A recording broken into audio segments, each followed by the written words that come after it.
Yosua 24 ayat yang ke-15. Mari kita baca bersama-sama 2, 3, ya. Tetapi jika kamu anggap tidak baik untuk beribadah kepada Tuhan, pilihlah pada hari ini kepada siapa kamu akan beribadah. Allah yang kepadanya nenek moyangmu beribadah di seberang sungai Efrat, atau Allah orang Amori yang negerinya kamu diami ini. Tetapi aku dan seisi rumahku, kami akan beribadah kepada Tuhan. Saudara yang dikasihi oleh Tuhan, firman Tuhan ini disampaikan Yosua kepada umat Tuhan, bangsa Israel. Melalui pergumulan yang panjang, bangsa ini keluar, dibebaskan Tuhan dari tanah perbudakan di Mesir. Kurang lebih mereka 430 tahun di Mesir, 400 tahun, 4 abad lebih. Mereka berada di Mesir menjadi budak. Kalau ratusan tahun menjadi budak, tentu tidak heran mentalitas mereka bisa berubah. Dari mentalitas orang merdeka, maka akan terbiasa memiliki mentalitas budak. Itu secara psikologi, karena memang diperbudak di Mesir beratus-ratus tahun lamanya, silih berganti dari generasi ke generasi berikutnya. Tetapi oleh karena kemurahan Tuhan,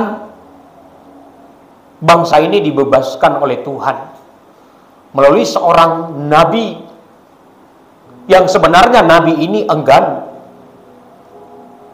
menerima mandat dari Tuhan, yaitulah Nabi Musa. Saat Tuhan berkata kepada Musa, "Musa, bawalah bangsa ini keluar dari Mesir.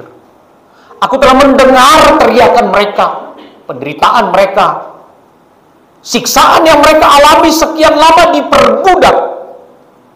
Nyaris bangsa yang pernah dipilih oleh Tuhan ini melalui nenek moyang mereka, Abraham. Bangsa yang merdeka, bangsa yang memiliki Allah yang hidup. Tetapi nyatanya, faktanya, mereka malah sebaliknya. Seolah-olah Tuhan tidak hidup bagi mereka. Di mana Tuhan hidup kalau kehidupan mereka justru berbanding terbalik? Mereka mau bermegah karena Elohim Yahweh, Tuhan mereka. Tapi fakta menunjukkan mereka adalah orang terjajah. Mereka adalah orang yang berada di bawah kasta yang sangat rendah. Mereka ditempatkan di Goshen karena orang Mesir enggan, merasa terhina kalau harus bergaul, bersosialisasi dengan bangsa Israel. Lalu di manakah Tuhan mereka yang dinyatakan oleh keyakinan mereka, iman mereka? Tuhan yang Maha Kuasa, yang menciptakan langit dan bumi. Tapi faktanya mereka berada dalam tekanan, dalam realita hidup. Tuhan berkata kepada Musa, "Musa, bawa bangsaku itu keluar." Lalu Musa berkata, "Tuhan, saya nggak pintar." Musa sebenarnya jujur. Dia yakin tidak akan mungkin membawa bangsa yang besar itu keluar dari Mesir menuju ke satu tempat yang Tuhan telah janjikan dahulu kala kepada Abraham, nenek moyang mereka. Musa berkata, "Tuhan, pilihlah yang lain, Tuhan. Saya nggak pintar ngomong. Saya bukan orang yang fasih lidah. Pilihlah yang lain.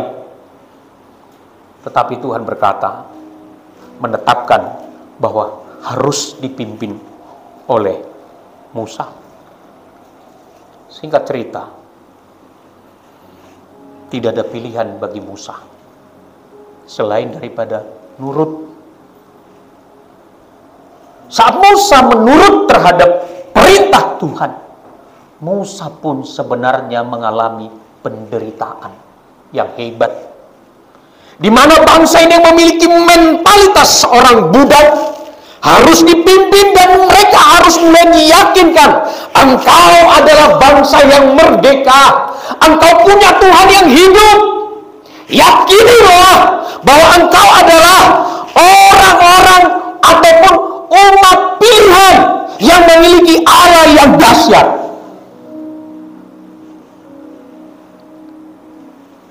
Singkat cerita, saat disampaikan itu kepada bangsa itu, sebenarnya bangsa itu enggan untuk keluar dari Mesir. Mereka tidak punya keberanian melangkah keluar karena mentalitas mereka telah terdoktrin. Mereka itu adalah budak di Mesir. Mentalitas yang terjaga ini tidak punya kepercayaan diri. Lalu seolah-olah mereka hanya menerima nasib, menunggu kematian ataupun ajal menjemput. Itu sudah cukup bagi mereka. Maka Tuhan berkata kepada Musa, menghadaplah kepada Fir'aun supaya umatku dibebaskan. Singkat kata, dengan 10 tulah yang Tuhan izinkan harus terjadi, dan 10 tulah itu adalah mukjizat yang dahsyat yang disaksikan oleh mata kepala bangsa Israel dan dilihat secara langsung dan dialami oleh bangsa Mesir. Dengan 10 tulah, maka tidak ada pilihan bagi Firaun. Firaun berkata, Musa, pergi. Lalu mereka pergi keluar dari tanah perbudakan itu. Saat itu mereka menyandang predikat sebagai rakyat merdeka. Sudah dibebaskan. Tetapi seiring berjalannya waktu, ada proses realita kehidupan yang harus mereka lalui. Sudah keluar dari perbudakan di Mesir, tetapi nyatanya mereka masih tetap harus berjalan menuju ke satu tujuan, yaitu yang disebut dengan namanya tanah Kanaan, yang dijanjikan oleh Allah mereka sendiri kepada nenek moyangnya, yaitu Abraham. Sudah ada banyak mujizat di sini. Lalu mereka melihat betapa dahsyatnya Tuhan mereka. Lalu saat keluar mereka menyandang predikat sebagai orang merdeka, telah dibebaskan dari budak menuju ke rakyat merdeka. Lalu mereka harus berjuang. Ini realita perjuangan mereka. Dalam perjuangan itu mereka menyaksikan ternyata rintangan pun tidak habis-habisnya, silih berganti. Mentalitas budak itu muncul. Memang tabiat dosa itu begitu sulitnya untuk kita berangus. Betapa berat perjuangan ini, Bapak, Ibu, Saudara. Makna dari keluarnya bangsa Israel sebenarnya sama halnya dengan saudara dan saya. Sudah dibebaskan oleh Tuhan dari kutuk dosa, dari budak dosa. Tetapi dalam realitanya seringkali kita gagal.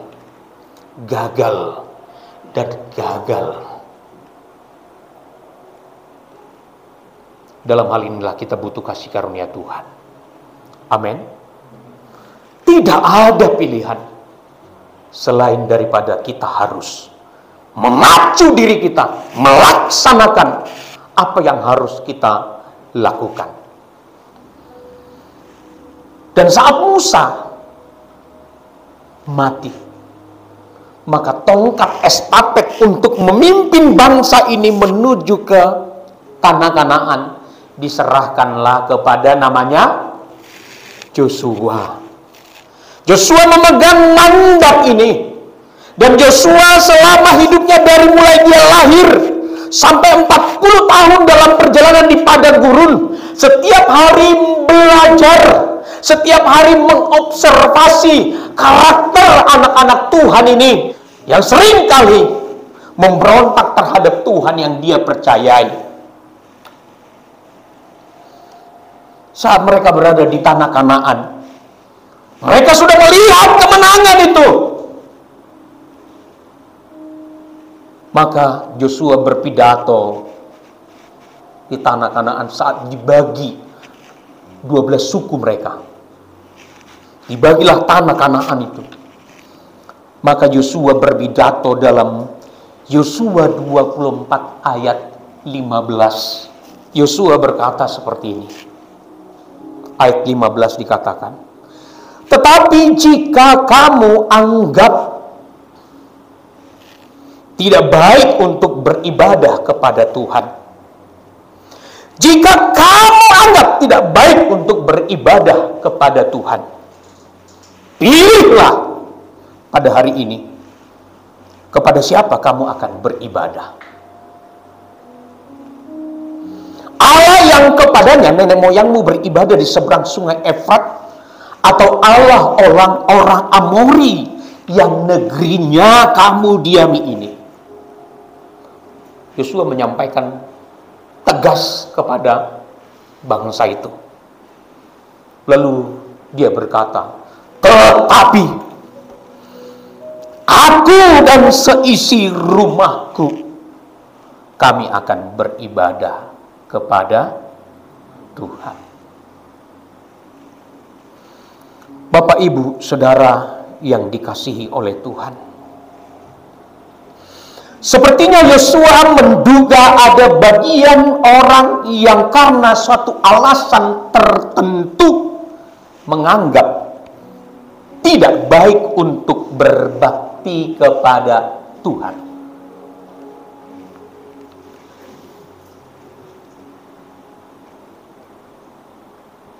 Menganggap tidak baik. Ada satu prasangka ataupun keberatan kuat dari bangsa itu yang tidak setuju dengan kesetiaan beribadah yang diajukan oleh sebagian orang yang mereka cenderung untuk hidupnya duniawi atau dikendalikan oleh hasrat dunia ini.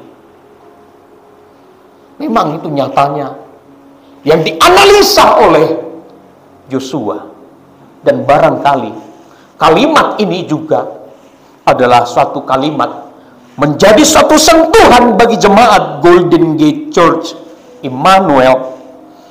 Adakah kita memiliki suatu sikap yang cenderung kepada hidup duniawi dan kedagingan, yang merasa tidak baik untuk beribadah kepada Tuhan, merasa ringan pertemuan ibadah tersebut, sehingga dengan mudah kita akan mengabaikannya.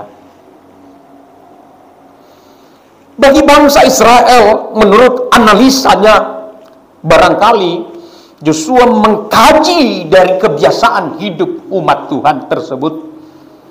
Mereka melakukan kewajiban untuk menyangkal diri,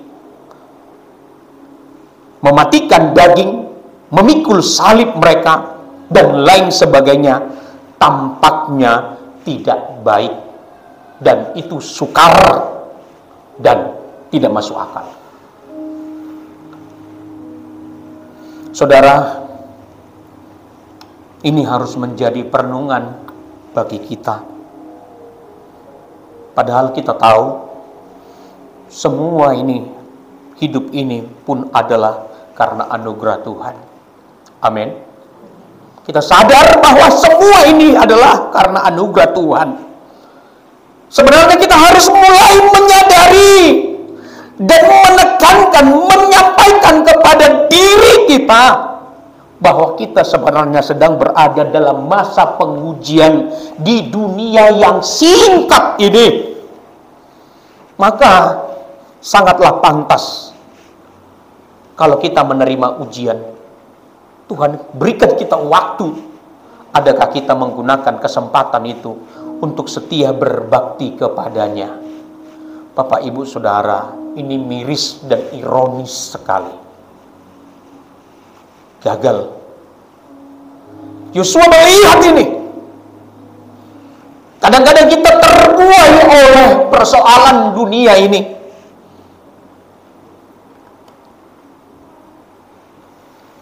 Kita lupa bahwa apapun yang kita alami adalah sebagai ujian yang Tuhan izinkan bagi kita. Maka seharusnya sangat pantaslah kalau kita menghadapi adanya kesulitan di sana sini, dan hal itu sebenarnya membuktikan iman kita kepada Tuhan. Disitulah ujian tersebut. Saudara yang dikasihi oleh Tuhan, dalam firman Tuhan yang telah kita dengar ini, Yosua menyerahkan perkara ini kepada jemaat itu sendiri. Pilihlah pada hari ini. Kepada siapa kamu beribadah? Pilih pada hari ini. Lama setelah kisah ini, pernah satu kali pun Elia juga membentangkan pertanyaan yang sama kepada bangsa itu. Yaitu dalam 1 Raja-Raja pasal yang ke-18 ayat 21. Di kemudian hari, bangsa ini juga menerima pertanyaan yang sama. Elia mendekati seluruh rakyat itu dan berkata, "Berapa lama lagi kamu berlaku timpang dan bercabang hati? Kalau Tuhan itu Allahmu, ikutilah Dia. Dan kalau Baal, ikutilah dia." Tetapi rakyat itu tidak menjawab sepatah kata pun. Saudara yang dikasihi Tuhan, Yosua dan Elia membentangkan perkara ini kepada umat itu sendiri. Dalam hal ini, setidaknya saya pelajari ada 2 hal yang ditunjukkan dalam kisah ini. Yang pertama, Allah menghendaki bagi masing-masing kita untuk menjadikan kesetiaan beribadah itu sebagai pilihan kita dengan penuh kesadaran dan kesungguhan.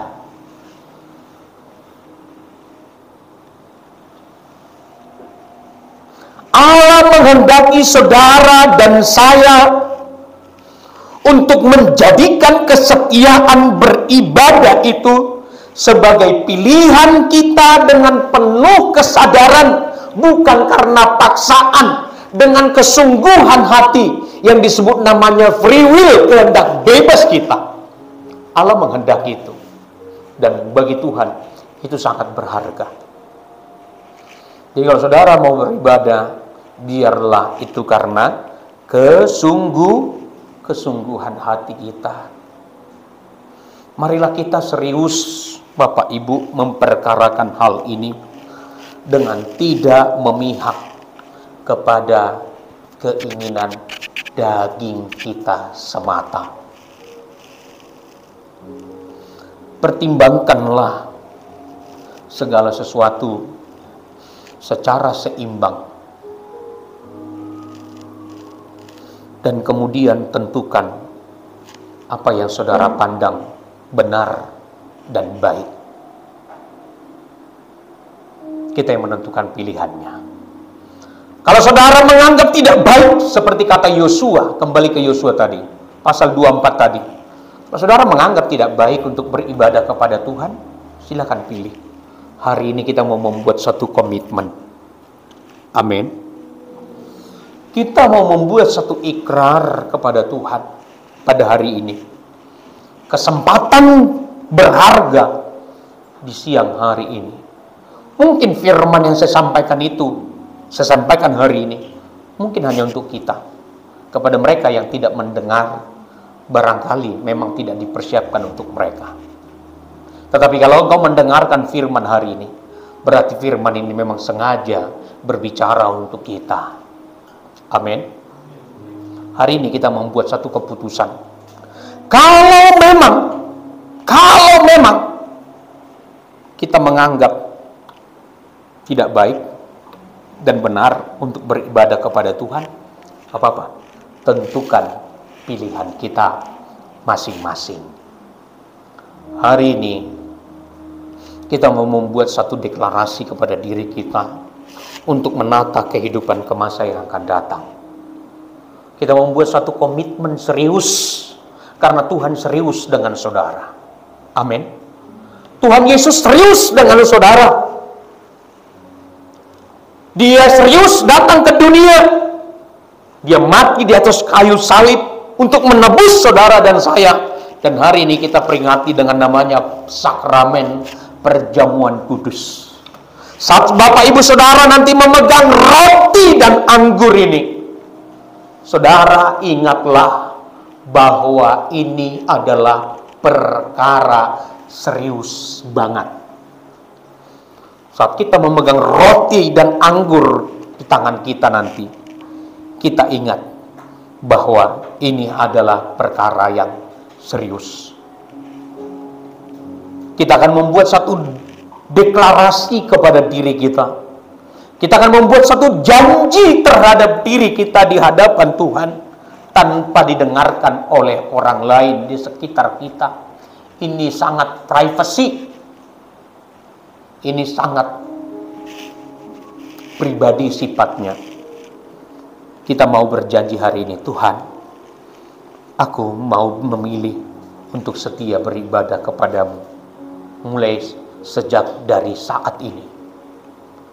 Tolong beri aku kekuatan untuk bisa melakukan janjiku ini. Amin. Marilah kita serius memperkarakan hal ini dengan tidak, saya ulang kembali, dengan tidak berpihak kepada keinginan daging kita sendiri, tapi pertimbangkanlah segala sesuatu secara seimbang. Nalar kita pakai, dan kemudian kita tentukan apa yang kita pandang benar dan baik.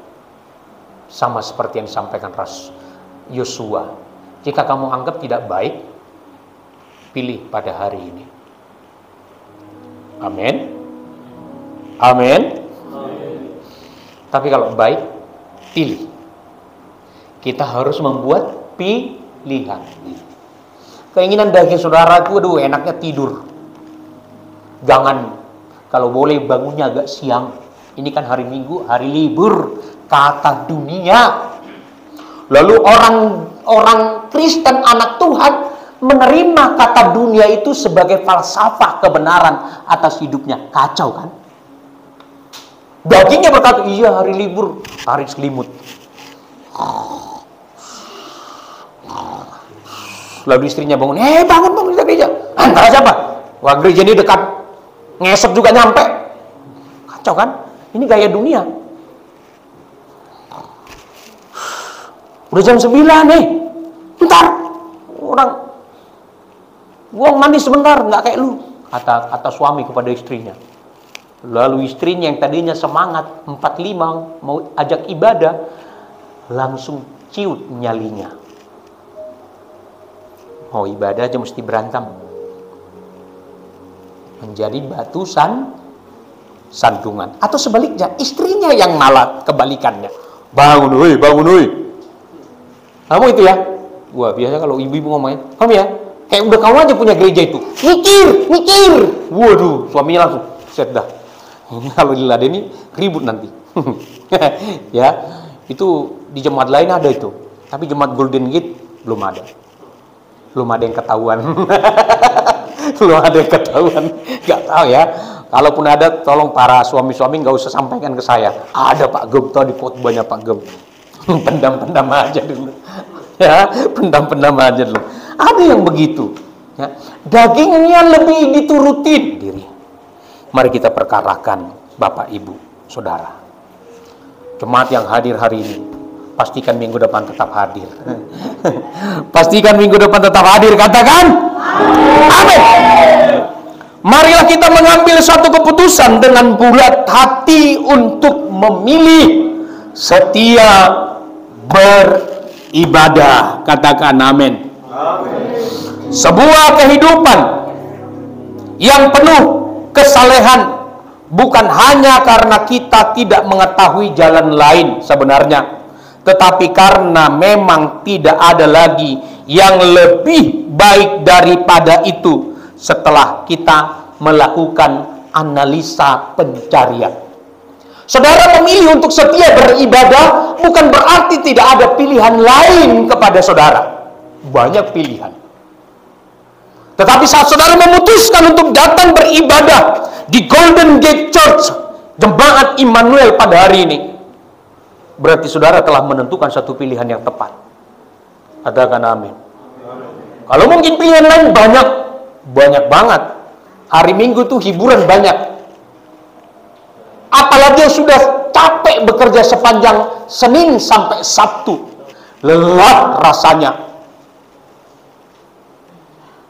Emang tidak boleh ya Pak Gem istirahat? Bukankah Alkitab ngomong hari ketujuh adalah hari peristirahatan? Saya mau beristirahat dulu. Iya kan? Ada pilihan kan? Pilihan ada di tangan saudara. Tapi firman Tuhan hari ini berkata, jika kamu anggap tidak baik beribadah kepada Tuhan, pilih hari ini. Kalau saudara menganggap tidak baik, silakan pilih. Tentukan pilihanmu. Tetapi kalau kamu anggap itu baik, buatlah keputusan. Ini saya tutup dengan satu penekanan. Buatlah pilihan pada hari ini. Amin. Untuk setia beribadah kepada Tuhan. Kita membuat satu keputusan hari ini. Kita bulatkan hati kita. Mungkin di masa lalu kita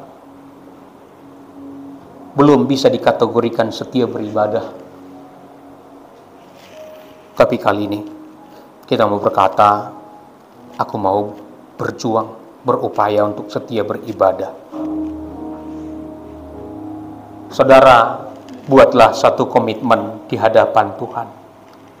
Aku mau menentukan pilihanku hari ini ya Tuhan, untuk setia beribadah.